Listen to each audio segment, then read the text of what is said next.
Chapter 3, Night Watch. The deck of the houseboat lay almost on a level with the dock.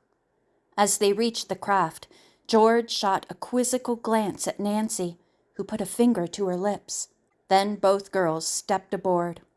With her lips close to George's ear, Nancy whispered that she would tiptoe around the bow of the boat, while George went around the stern. "That way," she added, "we'll close in on him from two directions at once, and he won't be able to deal with both of—" Nancy broke off with a start as a masculine voice suddenly shouted, "Boo!" George screamed and clutched her friend. Nancy whirled around. Both girls shrieked.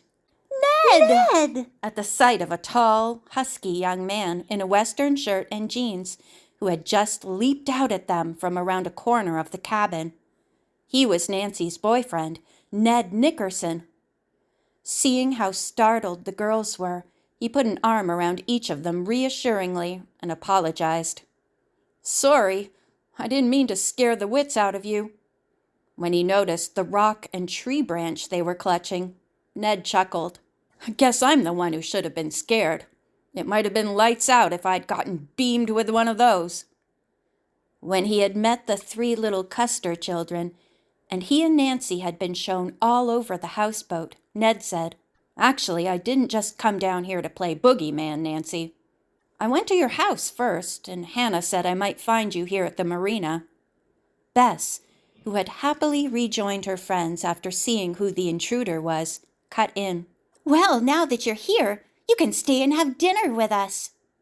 Ned, who had brown eyes and wavy dark hair, replied with his usual ready smile.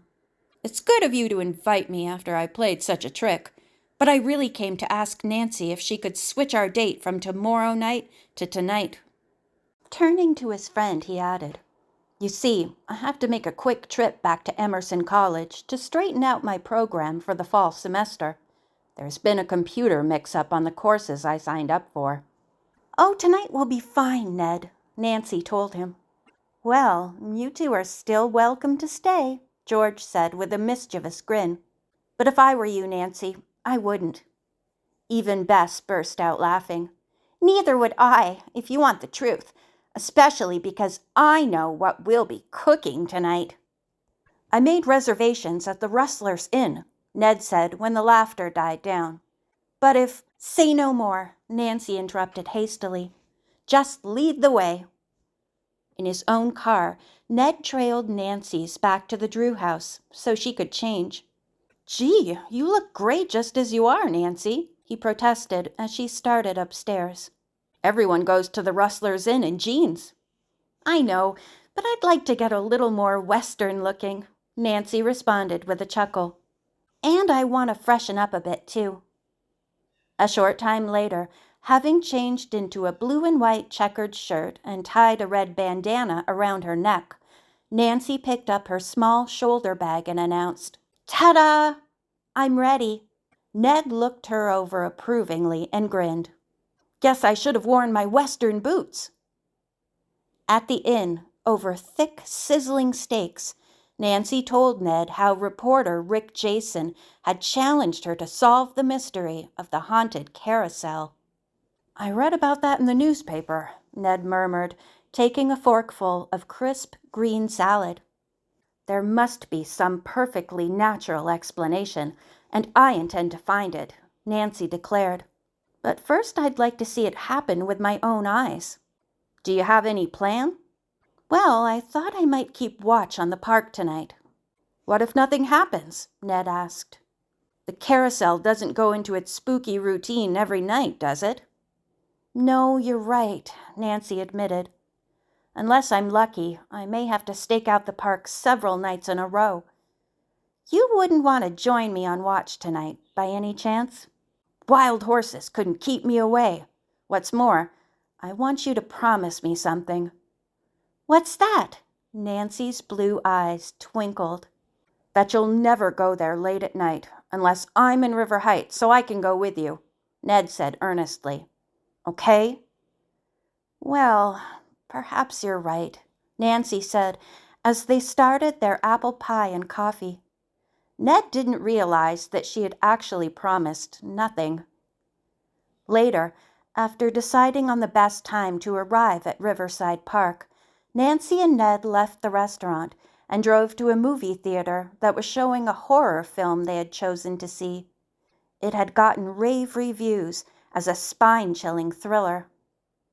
2 hours later, when the movie ended, they walked out of the theater laughing. It wasn't really very scary, did you think, Ned? Nope. Out of 2 hours playing time, there were about 2 minutes of shock. The rest was silly. Laughing, they linked arms and sauntered to Ned's car. I'd like to stop home first and tell Dad where we're going, Nancy said. And maybe pick up a sweater, too. Shall I bring one of Dad's for you to wear, Ned? Thanks, but I have one in my car, Nancy. It might be a good idea to take along some night glasses, though. We can pick them up at my house on our way to the park. You mean binoculars? Right. Mine are good for low light and night surveillance. They're used by the Navy and Coast Guard, Ned replied. Carson Drew was reading in his usual comfortable armchair in the living room when they arrived. Well, good to see you, Ned. Enjoy the movie, honey? He gave Nancy a hug. Mildly, Dad, Nancy said, smiling at Ned. Then she told her father about the latest mystery she had undertaken to solve. So if it's okay with you, Ned and I are going to the park tonight to see if the carousel goes on again when everything's dark. The distinguished attorney had long since learned to trust his daughter's good judgment and quick-witted ability to deal with emergencies. Very well, he nodded. If Ned's with you, I won't worry. But you two be careful. Nancy changed into a pair of sturdy casual shoes, then grabbed a sweater and an extra flashlight and left the house with Ned.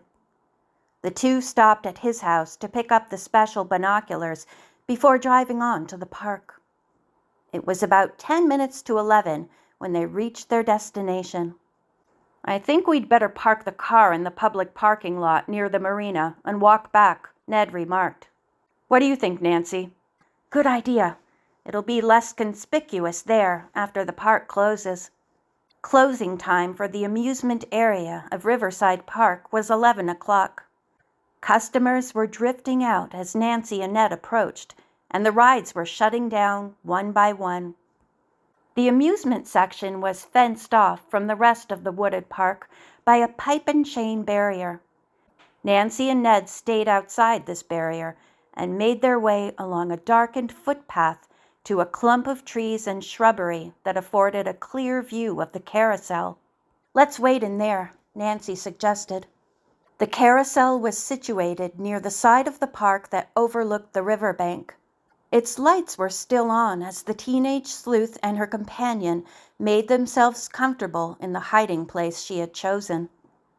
The proprietor was busy counting his receipts for the evening, while his young assistant swept the platform and picked up candy wrappers and other debris with a spike.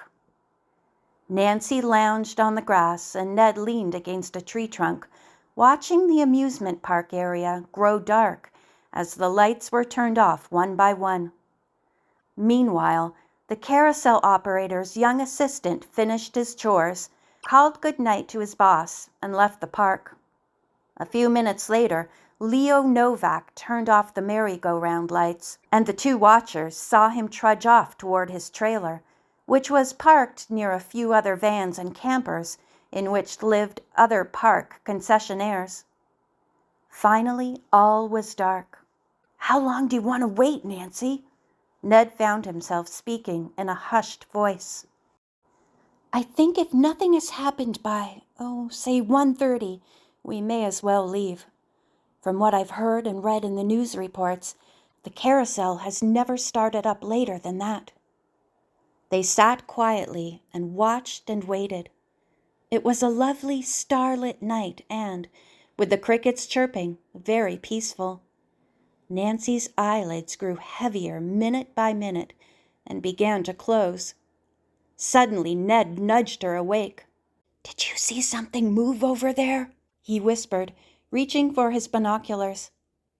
Nancy's eyes widened quickly. Yes! Look, Ned!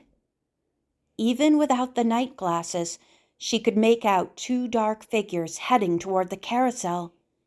They stepped up on the outer edge of the merry-go-round, and Nancy saw them dimly silhouetted by a small glow of light, as if a flashlight had been turned on. After pausing for a moment, they began moving from horse to horse. "What the dickens are they up to?" Ned grumbled. "It's hard to see with their backs turned." He handed the binoculars to Nancy. As she focused on the two intruders, they stopped and now appeared to be centering their interest on one particular horse. An instant later, Nancy caught her breath as the lights of the carousel suddenly blazed on. Organ music churned loudly, and the merry-go-round began to revolve. End of chapter 3.